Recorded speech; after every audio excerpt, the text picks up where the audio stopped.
आज बाबा ने विशेष अटेंशन दिलाया है। अगर हमें दुख होता है तो क्यों होता है? क्यों होता है? अब बाबा कहते हैं कि संगम युग है, सारी बंधनों का समाप्त करने का समय है ये। मगर हम जाने अनजाने में नए नए बंधन बना लेते हैं, है ना। तो जो समझदार है वो अभी धीरे धीरे सभी बंधनों से मुक्त होने का पुरुषार्थ करेगा। जो बंधन है वो किस कारण से है?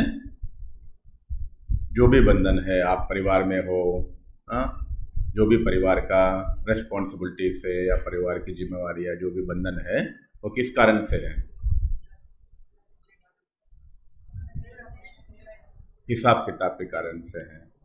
हम जहाँ भी जन्म लेते हैं, हमारे आसपास में जहाँ भी लोग जन्म लेते हैं, हमारे परिवार है, तो ये परिवार क्या है? उनके साथ आपका लेन देन है, इसलिए आप सब एक साथ हो। हम सब भी एक साथ है, इसकी मतलब हमारा भी आपस में है, पर उसे बनाना नहीं है, चुप करना है। दीदी ने एक छोटी बात बताया, कितना अच्छा लगा मुझे। कोई व्यक्ति कुछ लाके दे देते हैं तो हम कहते हैं नहीं नहीं हमें नहीं चाहिए। जाने अनजाने में हम क्या कर रहे हैं, है ना। तो ऐसी छोटी छोटी बातें हैं जो ब्राह्मण जीवन में बाबा कहते हैं सोने की जंजीरें हैं। हम मीठी मीठी प्यार की जंजीरें हम बांधते जाते हैं, हमें पता भी नहीं पड़ता है। फिर हम सोचते हैं हमारे योग क्यों नहीं लग रहे हैं, हमारे विक्रम विनाश क्यों नहीं हो रहे, हमारे जीवन में शांति क्यों नहीं है, सोचते हैं, है ना। तो हम ब्राह्मण जीवन में जितना ये छोटी छोटी बातों पे ध्यान देंगे उतना हम बंधन मुक्त रह पाएंगे। हमेशा याद रखें, ये समय है बंधनों को बांधने का समय नहीं है, बंधन मुक्त होने का समय है। जो इस बात पे अटेंशन देगा, अंत समय में हमारा स्थिति क्या हो? अंत समय में स्थिति कैसी होनी चाहिए? नष्टो मोह स्मृति लब्धा, स्थिति ला पाएंगे हम। अंत में एक बाबा की याद आए। हाँ वही बोल रहा हूँ, उसमें एक्स्ट्रा बंधना नहीं, मना साक्षी होकर अपना पार्ट बजाना है। कोई वो पैसे के लेन देन में जहाँ हम दे सकते हैं, ले सकते हैं, उसमें हम ये ध्यान रखें कि हमारे साथ एक्स्ट्रा कुछ कोई भी चीज़ नहीं होनी चाहिए। जो जहाँ हम दे सकते हैं, जहाँ ले सकते हैं, वो हम इस बात का ध्यान रखें, हम हो सके तो प्लस में हो, माइनस में ना हो। ऐसे जाने अनजाने में हमें क्या होता है, किसी से लेना अच्छा लगता है हमें। अब आप एकांत में कभी बैठ के देखिए, आपको किसी से लेना अच्छा लगता है, देना देते समय थोड़ा मुश्किल लगता है ना। तो हो सके तो हमें प्लस खाता रखे, माइनस खाता हमें नहीं रखना है, समझ में। तो इस प्रकार से हम अटेंशन दें, हम हर कर्म में ये अटेंशन दें। किसी से हम जितना हो सके चीज़ें, कोई भी प्रकार के पालना भी हम किसी से लेते हैं, चीज़ें भी लेते हैं, किसी का एक्स्ट्रा सेवा भी लेते हैं, ये हर चीज़ हमें बंधनों में बांधते जाते हैं। जितना हो सके हम सेल्फ डिपेंडेंट रहे, हम अपना अटेंशन इस बात पे दें, तो हम धीरे धीरे कर्म बंधन होता है। और कोई नए बंधन एक्स्ट्रा बांधने का, जैसे साक्षी होकर हम कर्म नहीं कर पाते हैं, कोई नया संबंध में आ जाते हैं, उसको एक्स्ट्रा अटेंशन देते हैं, उसको एक्स्ट्रा टाइम देते हैं, एक्स्ट्रा प्यार देते हैं, उनके साथ फिर धीरे धीरे धीरे अट्रैक्शन में चले जाते हैं। तो धीरे धीरे उनसे एक्स्ट्रा स्नेह में चले जाते हैं। वो चीज़ जो है हमें बांध देती है।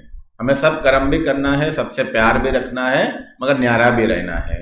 ये हमें आदत अभी से ही डालना है, नहीं तो अंत समय में एक बाबा की याद आए, ये नहीं हो पाएगा। बाबा कहते हैं, जैसे ना लौकिक में कहते हैं ना, जब शरीर छोड़ते समय मुंह में क्या हो? गंगा जल हो, ऐसा बोलते हैं ना। तो उसी प्रकार से हमारी स्थिति ऐसा हो, अंत में जब हम शरीर छोड़े, हमारे बुद्धि में कौन हो? एक बाबा हो।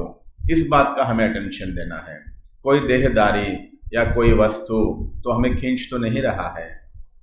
जाने अनजाने में आप एकांत में बैठ के देखिए, आप जब भी योग में बैठते हो, इसका चेकिंग कैसे होता है, मैं खुद जैसा करता हूँ आपको बता रहा हूँ। जब भी हम योग में बैठते हैं, हमें कौन खींच रहा है? योग में बैठे हैं, हमें घर की याद आ रहे, काम की याद आ रहे, या कोई चीज़ की याद आ रहा है, कोई प्राप्ति की याद आ रहा है, कोई देहदारी की याद आ रहा है, तो वो है आपको खींच रहे हैं, तो वो आपका बंधन का रूप में है। तो उन चीज़ों को हमें चेक करना है। जब योग में बैठे हैं, हमें एक बाबा की याद आनी चाहिए और लक्ष्य के साथ योग में बैठना चाहिए, तो ये चीज़ों से हम मुक्त हो पाएंगे। तो हमें कौन खींच रहा है, इस बात का हमेशा टेंशन देना है। मेरा खींच एक बाबा की तरफ है या कोई चीज मुझे खींच रहा है? कर्म तो हमें करना है, ड्यूटी भी हमें हर चीज करना है, मगर जब हम योग में बैठते हैं, बस एक बाबा की खींच हो हमारे। कोई देहदारी, कोई वस्तु, कोई काम, कोई चीज हमें खींचना नहीं चाहिए। योग में बैठ के सेवा भी याद आए, वो भी एक प्रकार से खींच ही है ना। तो जब जो कर्म कर रहे हैं उस समय उसी में हमें स्थित होना है। दूसरे सेवा का प्लानिंग सेवा है, बुद्धि चलानी है, सेवा में प्लानिंग भी करना है, सब कुछ करना है, मगर जिस समय जिस चीज के लिए बैठे हैं उस समय उसी चीज में हमें स्थित होना है। तो इसका अटेंशन देना है कि मुझे कोई खींच तो नहीं रहा। जब योग में बैठे हो आधा घंटा, दिन भर तो कर्म कर ही रहे हो ना, दिन भर तो सेवा कर ही रहे हो, जब आधा घंटा योग में बैठे हो उसमें भी आपको सेवा खींच रहा है, तो आधा घंटा जो सेवा योग के लिए जो समय दिया वो सफल नहीं हुआ ना। तो इस प्रकार से हमें सोचना है, जो कर्म करना है करना ही है, मगर वो कर्म हमें खींचना नहीं चाहिए, बंधन नहीं लगना चाहिए। जो कर्म हमें सुख दे, आत्मिक सुख दे, सुख अलग है, आत्मिक सुख अलग है। जो कर्म करने के बाद हमें आत्मिक सुख मिल रहा है, वो है कर्म बंधन से मुक्त होकर कर्म करना, वो खींच नहीं रहा है। जहां खींच होता है वहां कोई ना कोई दुख होता है, जहां स्वार्थ होता है वहां कोई ना कोई दुख होता है। इसलिए हम हर कर्म करते हुए न्यारा प्यारा होकर कर्म करने का अभ्यास अभी से बढ़ाना है। करना सब कुछ है, क्योंकि हम जो भी हिसाब किताब है इसलिए सबके साथ हम तो है ना। तो इसी के लिए मैं विशेष लगभग 5 साल से ये पुरुषार्थ करता हूँ कि जैसा बाबा कहते हैं ना, बच्चे जो एग्ज़ाम देना है, हमें स्कूल में बच्चे होते हैं ना, एग्ज़ाम देना होता है, तो 1-2 मास पहले से एक्स्ट्रा, साल भर तो पढ़ते हैं मगर 1-2 मास पहले से एक्स्ट्रा अटेंशन दे के पढ़ते हैं चीज़ों पे, है ना। उसी प्रकार से अभी आगे हमें बहुत पेपर्स आने वाले हैं। आने वाले हैं कि नहीं? सबको पेपर्स देना है, नहीं देना है? सबको पेपर देना है, मगर पेपर में क्या क्वेश्चन आएगा किसी को पता है? लौकिक में पता नहीं होता है, मगर बाबा ने हमें बता दिया है।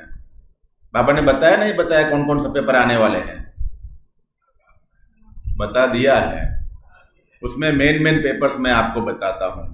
सबसे पहला पेपर है, विशेष रूप से जो आने वाला है, वो है कर्म बंधन या हिसाब किताब या कर्म भोग। ये तीनों एक साथ ही जोड़ सकते हैं हम। मेन जो है शारीरिक हिसाब किताब सबके साथ आने वाला है। जो भी रोग है या शारीरिक दुख है, इसको कहते हैं शारीरिक कर्म बंधन, शारीरिक हिसाब किताब। ये सबसे पहला पेपर। अभी बहुत लोगों को आप देख रहे हो, बहुत लोगों को हेल्थ का प्रॉब्लम्स हो रहे हैं, है ना। तो ये शारीरिक हिसाब किताब सबके साथ आने वाला है। तो हमें कौन कौन सी पेपर आने वाला है, उस पेपर के लिए हमें क्या क्या तैयारी करनी है, ये दोनों समझना होगा, तभी हम पास होंगे। जैसे बाबा ने कहा विजयी कौन बनेंगे, बोला बाबा ने। आज बाबा ने क्या कहा, विजयी कौन बनेंगे, विजय माला में कौन आएंगे? जो संपूर्ण पवित्र बनेंगे वही विजय माला में आएंगे। उसी प्रकार से अंत में पास कौन होंगे? पास कौन होंगे? जो ज्ञान को अंत में पास वही होंगे पहले से जो अच्छे से तैयारी की है। तो बाबा ने हमें सब पेपर्स बताया है, तो उसमें मैं इस बात का जो मनन चिंतन है, मैं जो पुरुषार्थ कर रहा हूं, मैं चाहता हूं आप सबको भी बताऊं। जो सबसे पहला पेपर आने वाला है शारीरिक हिसाब किताब, उसके लिए, उस पर हमें विजय प्राप्त करने के लिए हमें क्या करना है। दूसरा, परिवार। लौकिक और अलौकिक परिवार। तीसरा, संबंध संपर्क। चौथा, प्रकृति एवं पंच तत्वों के द्वारा। इस प्रकार से बाबा अलग अलग पेपर्स बताए हैं। तो हमें कौन से पेपर के लिए हमें क्या पुरुषार्थ करना है, पहले से हमें तैयारी करनी है, तब जाके अंत समय में वो पेपर पर विजय प्राप्त कर पाएंगे, पास हो पाएंगे। तो सबसे पहला जो शारीरिक हिसाब किताब है, उस पर हमें विजय कैसे प्राप्त करना है, उसके लिए हमें क्या अभ्यास करना है, अभी से छोटे छोटे पुरुषार्थ हर दिन करना है। देखिए, अगर आपको बीमारी आया, उससे कारण क्या है? बीमारी का कारण क्या होता है? और जब बीमार हो जाते हैं हम, वो क्या आपसे डिमांड करती हैं? जब बीमारी आती है आपको कष्ट होता है, और दूसरा आपका समय लेता है ना? तीसरा, धन भी खर्चा होता है कि नहीं? जो शारीरिक हिसाब किताब है इस जन्म का, अगले कई जन्मों का, या अंत जन्म में हमारे पूरा करनी है, तो अच्छे से अच्छे पेपर आएंगे। कई लोग कहते हैं कि विकेश को ही बहुत सारी बीमारियां क्यों होती हैं? क्यों होता है? क्योंकि अंत जन्म है, सबको हिसाब किताब पूरा करके वापस जाना है। इसलिए कई बार विकेश तो कहते हैं कि भाई अच्छा योग मेडिटेशन से हेल्दी वेल्दी रहेंगे, मगर कई बार देखा जाए तो विकेश को ही ज़्यादा बीमारियां क्यों होती हैं? क्योंकि हमें अंत जन्म सबको हमारे हिसाब किताब चुप्त करके हमें जाना है, मगर उसके लिए हम उस प्रभाव से भी मुक्त रहने के लिए हमें एक छोटी पुरुषार्थ करना है हर दिन। शारीरिक हिसाब किताब से हिसाब किताब को चुप्त करने या उसकी प्रभाव से मुक्त रहने के लिए हमें डेली एक छोटा पुरुषार्थ करना है। 2 मिनट का पुरुषार्थ हो जाएगा। 2 मिनट का एक पुरुषार्थ करना, आप करके देखिए। मैं पिछले लगभग 11-12 साल से पूरा इंडिया में घूमने का ही सेवा, मधुबन में कम रहता हूँ, ज़्यादा बाहर रहता हूँ। एक दिन यहाँ, दूसरा दिन वहाँ, तीसरा दिन वहाँ, इस प्रकार से आना जाना होता ही रहता है। जैसे कहाँ एक हफ्ते के लिए कोई जाके आते हैं, मधुबन जाके आ जाते हैं, तो क्या हो जाता है? थोड़ा ट्रैवलिंग करके आया होता है, एक हफ्ता क्या हो जाता है? 2-4 दिन रेस्ट करना पड़ता है ना? कोई ऊपर नीचे भी हो जाता है तबीयत। मगर इतने सालों में कभी हमें कुछ नहीं हुआ है। एक बार कभी ना बुखार आया है, ना कोई सेंटर पे जाके रेस्ट करना पड़ा है। इसका कारण क्या है? मैं मेरे अनुभव के साथ आपको बता रहा हूँ। उसमें आप जो चीज अपने लिए अप्लाई कर सकते हो करिए। हर दिन देखो, सबसे ज्यादा नजदीक हमारा कौन है ना? सबसे ज्यादा नजदीक मित्र कौन है हमारा? शरीर है। आत्मा का सबसे नजदीक जो है वो है शरीर। परिवार भी बाद में है कि नहीं? मगर जितना हम परिवार को प्यार देते हैं, जितना परिवार को समय देते हैं, उतना शरीर को देते हैं? उतना छोड़ो, उसमें 1% भी नहीं देते हैं। फिर कहते हैं हम बीमार ना हो। ऐसा कैसे हो सकता है?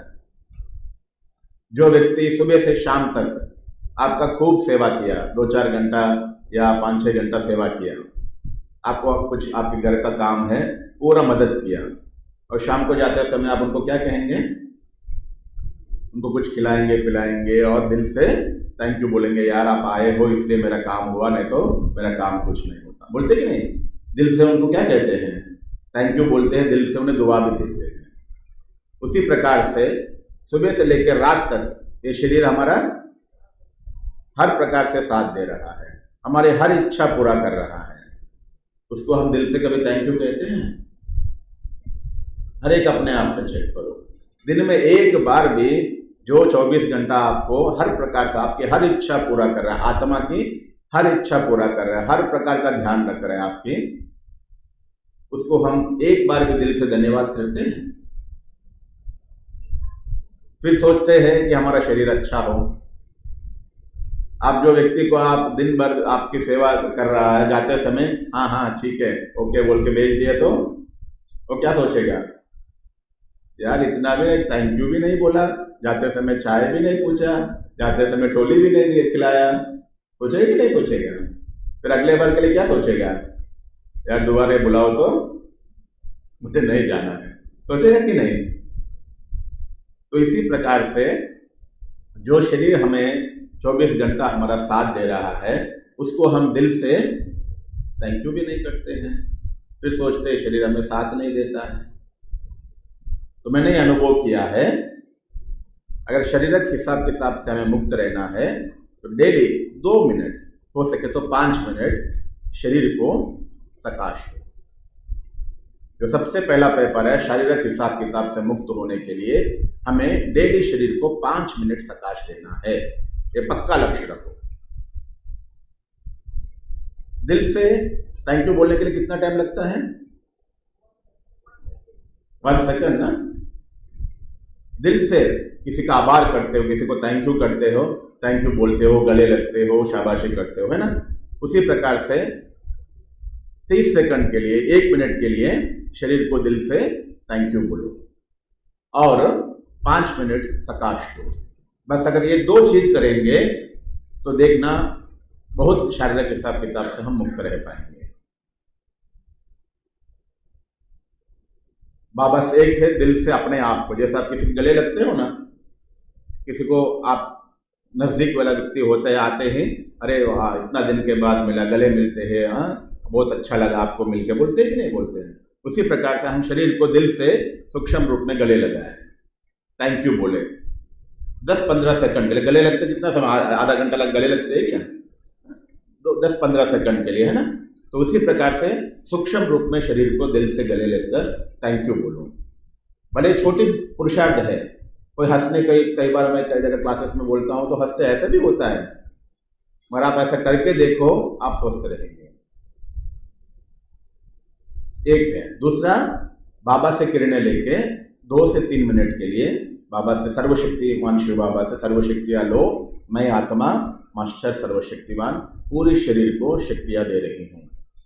बाबा से किरणें यहाँ आ रहे, यहाँ से सारी शक्तियां पूरे शरीर में जा रही हैं और शरीर का हर कण कण उस परमात्म शक्तिशाली किरणों से भरपूर हो गया है। परमात्मा की किरणें प्राप्त करके शरीर का हर अंग खुश हो रहा है, प्रसन्न चित्त अवस्था का अनुभव कर रहे हैं। परमात्म शक्तियों से हर अंग पवित्र हो रहा है।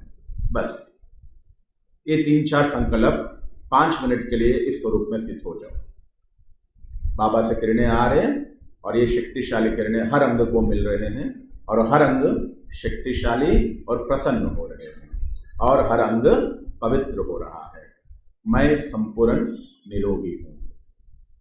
एक 3-4 संकल्प हमें जरूर करना है डेली। जो इस प्रकार से अगर 5 मिनट के लिए भी शरीर को सकाश देते हैं तो शरीर जो शारीरिक कर्म बंधन है, जिसे कहते कर्म भोग है शारीरिक, उससे हम सहज मुक्त हो पाएंगे।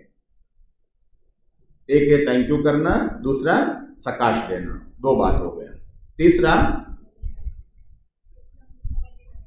हाँ थैंक यू में ही गले लगा के थैंक यू कहोगे ना, 2 बात हो गया। एक है थैंक यू करना, गले लगाना, दूसरा सकाश देना।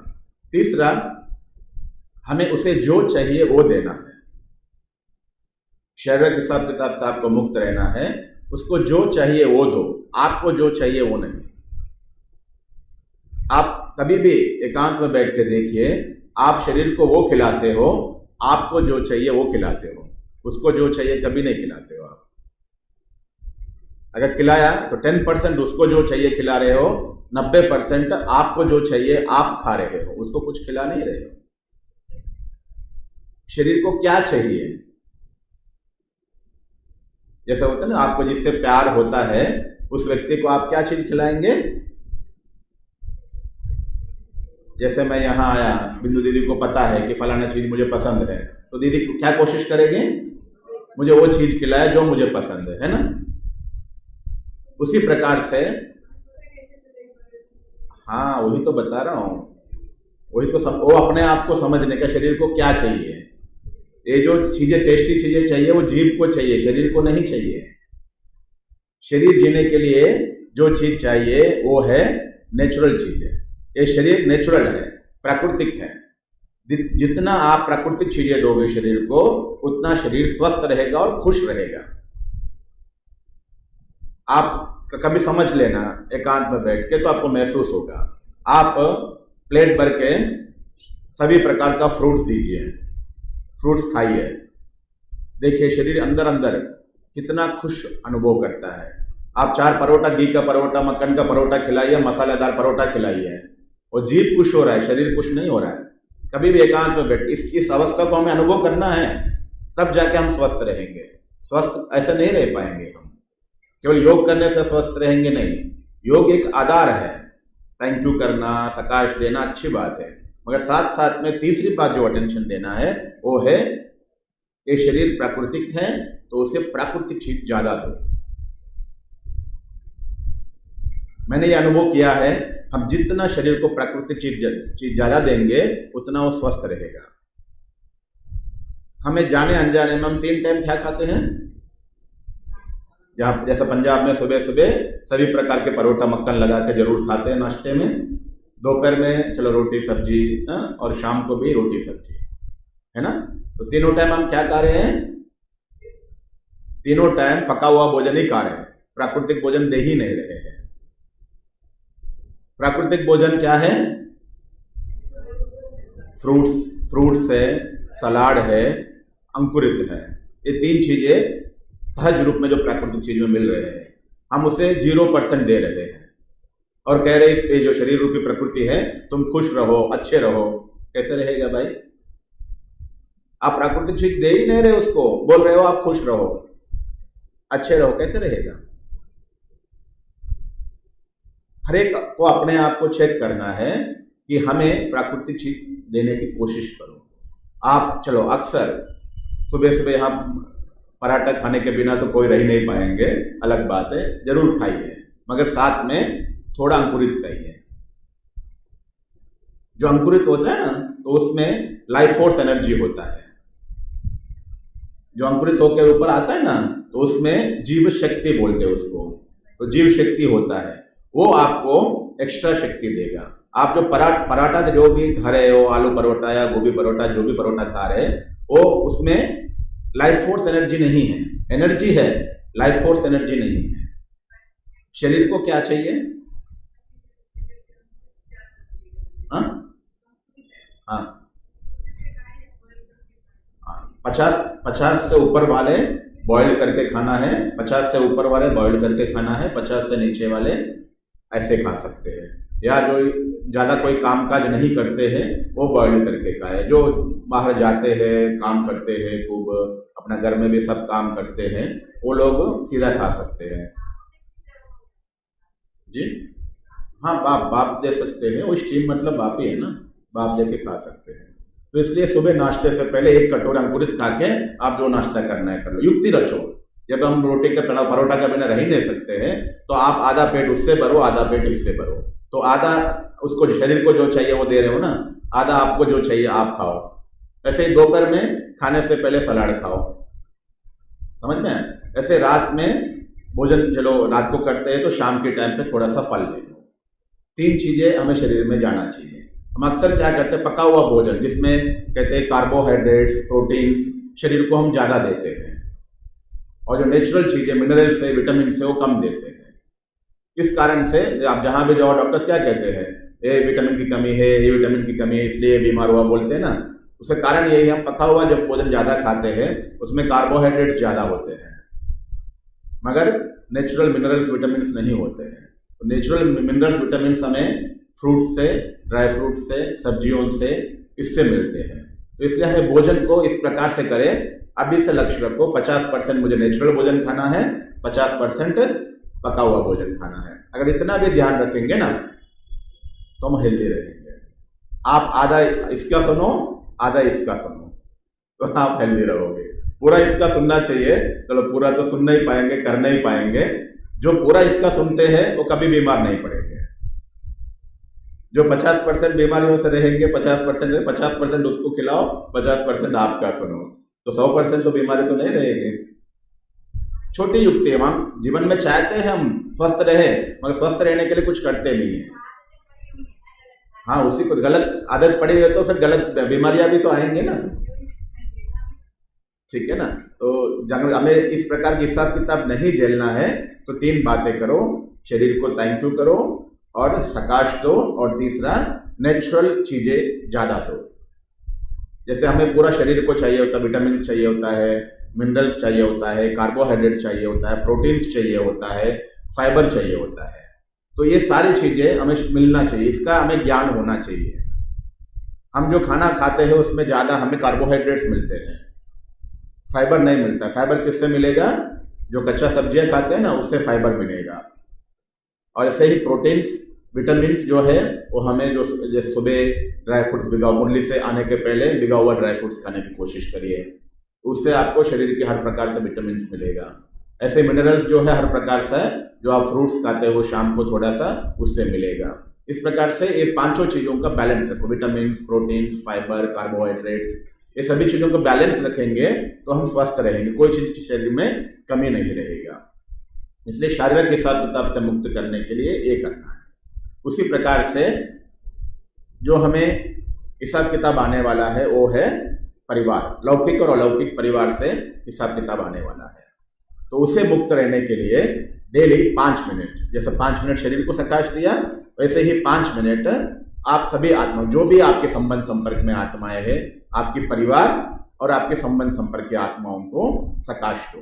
सूक्ष्म वतन में बाबा की गोद में बैठो, आप बाबा की गोद में बैठे हो, आप जो भी आपके संबंध संपर्क वाले लौकिक और अलौकिक परिवार वाले जिनसे भी आपका एक्स्ट्रा चल रहा है, नजदीकिया है, तो उन सबको इमर्ज करो और सबको सकाश दो। जैसे बाबा ने कहा ना, शुभ भावना दो, तो इसलिए शुभ भावना का हम जितना शुभ भावना लौकिक और अलौकिक परिवार को देंगे, उतना उनसे आने वाले पेपर से आप बच जाओगे। हमें किसी भी देहदारी से, लौकिक और अलौकिक परिवार से आपको कोई हिसाब किताब नहीं आना है, तो डेली 5 मिनट उनके लिए सकाश दो, उससे आपका हिसाब किताब चुप्त हो जाएगा। शरीर को सकाश दो क्यों बोल रहा हूं? शरीर को सकाश देने से शरीर हिसाब किताब आपका चुप्त हो जाएगा और उसका और आपका बीच में प्यार बढ़ेगा, शुद्ध प्यार, आत्मिक प्यार जिसे कहें। उसी प्रकार से हम लौकिक और अलौकिक परिवार को सकाश देने से उनसे आने वाले हिसाब किताब से हम बच जाएंगे। जब भी हिसाब किताब आता है आपसे 2 चीजें ही डिमांड करता है, वो है समय, दूसरा है संकल्प, तो तीसरा कई बार धन भी डिमांड करता है, धन भी खींचता है। अब जहां भी हिसाब किताब आ रहा है आप देखिए, आपका समय भी जा रहा है, आपका संकल्प भी जा रहा है और आपका धन भी खर्चा होता है ना। उसी प्रकार से इन चीजों से बचना है तो अब आप डेली उन आत्माओं को सकाश दो। वैसे ही तीसरा है, विशेष रूप से प्रकृति के द्वारा पेपर्स आने वाले हैं। अगर प्रकृति आपका सहयोगी बने, हमेशा आप जहां जा रहे हो आप ऐसा अनुभव करो कि प्रकृति मेरे साथ है, प्रकृति मुझे साथ दे रहा है, ऐसा अनुभव करना है तो डेली 5 मिनट प्रकृति को सकाश दो। दिन भर आप जो योग करना है करो, 5 मिनट शरीर को सकाश देना है, 5 मिनट लौकिक अलौकिक परिवार को सकाश देना है, 5 मिनट प्रकृति को सकाश देना है, बस 15 मिनट एक्स्ट्रा पुरुषार्थ। अभी जो डेली आप योग कर रहे हो अमृत वेला शाम के अलावा 15 मिनट निकालिए, बस 5 मिनट, 5 मिनट शरीर के लिए, 5 मिनट देहदारी और परिवार के लिए और 5 मिनट प्रकृति के लिए सकाश कीजिए। ये 3 विशेष रूप से हमें पेपर्स आने वाले हैं, तो ये तीनों के लिए हमें जरूर सकाश देना है, क्योंकि हम योगी आत्माएं ही है जो प्रकृति को पावन करने वाले हैं। दुनिया में सब नेगेटिव संकल्पों से, विकारी संकल्पों से प्रकृति को अशुद्ध कर रहे हैं, तो हम ही योगी आत्माएं हैं जो प्रकृति को शुद्ध कर पाते हैं हमारा शुद्ध संकल्पों से, हमारा शुद्ध वाइब्रेशन से। तो इसलिए हमें प्रकृति को सकाश देने से हमें प्रकृति भी साथ देगा, प्रकृति आपका मित्र बनेगा। हम सोचते हैं यार जहां जाते हैं वहां कोई ना कोई प्रॉब्लम्स आता है, प्रकृति मुझे साथ नहीं देता है। साथ इसलिए नहीं देता है क्योंकि आपने उसको अपना मित्र नहीं बनाया है। आप जितना सकाश दोगे प्रकृति आपका मित्र बनकर रहेगी और आपको हर दम आप ये अनुभव करेंगे, मैं जहां जा रहा हूं वहां मुझे समय साथ दे रहा है, जहां जा रहा हूं वहां मुझे प्रकृति साथ दे रहा है, जहां जा रहा हूं वहां मुझे विजयी ही विजयी है। ऐसा तब अनुभव करेंगे जब हम सकाश देंगे। जितना हम शुद्ध संकल्पों के वाइब्रेशन फैलाएंगे उतना हम प्रकृति को अपना मित्र बना पाएंगे। ठीक है, तो ये छोटी बातें हैं जो मैं आपको बताना चाहा कि अंत समय में आगे जो पेपर्स आने वाले, विशेष रूप से ये 3 पेपर्स, बाकी बहुत कुछ पेपर्स आने वाले हैं, उसमें बाबा ने एक बार बताया है कि एक समय, अंत समय में एक आत्मा में, एक शरीर में कई आत्माओं का प्रवेशता हो जाएगी। जैसे प्रेत आत्माएं कहो, गलत आत्माएं कहो, एक समय में अनेक आत्माओं की प्रवेशता भी हो जाएगा। तो उसके लिए हमें जितना स्वयं को पवित्र स्वरूप में स्थित होंगे, जितना हम पवित्र बनते जाएंगे, कोई भी अपवित्र आत्मा हमें कुछ नहीं कर सकती। उसका राज भी बाबा ने बताया। जिस आत्मा में जो विकार होंगे, अगर कोई क्रोधी आत्मा है, क्या होगा? उसमें कौन सी आत्मा प्रवेश करेगी? जो लोभी आत्मा है, जो मोह वाले आत्मा है, तो आकर्षण है ना। तो जो चीज आप में है उसी प्रकार के विकारी आत्माएं आप में प्रवेश होंगे। इसलिए हम जितना पवित्र स्वरूप है, मैं बाप समान परम पवित्र आत्मा हूं, जितना हम पवित्र स्वरूप होते जाएंगे उतना हम पे किसी भी चीज का प्रभाव नहीं पड़ेगा। हम प्रभाव करने वाले बने, प्रभावित होने वाले नहीं रहेंगे। ठीक है, इस प्रकार से कई प्रकार से हमें पेपर्स आने वाले हैं। उसके लिए हम पहले से तैयारी करनी है। बाबा को तो हम याद कर रहे हैं, बाबा के साथ साथ, याद के साथ साथ सकाश देना, प्रकृति को अपना मित्र बनाना, ये बहुत जरूरी है। ओके, चलो, ओम शांति।